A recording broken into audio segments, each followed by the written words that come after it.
Hello friends, welcome back to my channel Preeti Priya.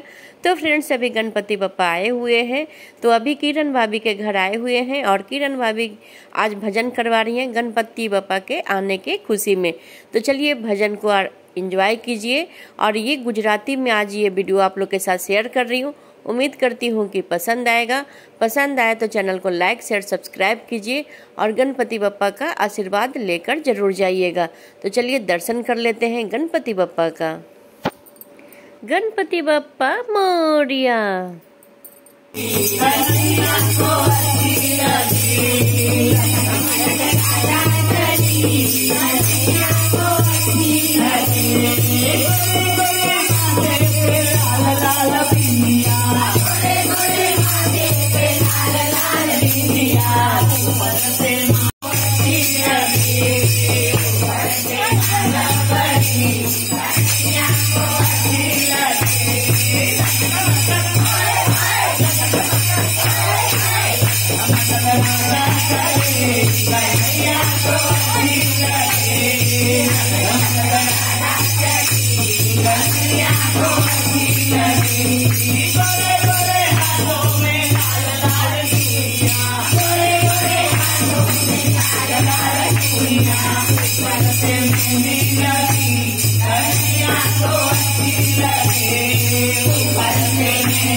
तो friends यहाँ पे प्रसाद वितरण हो रहा है, तो सभी लोग प्रसाद लेकर जाइएगा और गणपति बप्पा का आशीर्वाद भी ले लीजिएगा। तो चलिए, बहुत अच्छे से भजन हो गया और उसके बाद बोलते हैं ना कि लास्ट में तो थोड़ी सी मस्ती बनती है। तो चलिए फ्रेंड्स, बने रहिएगा।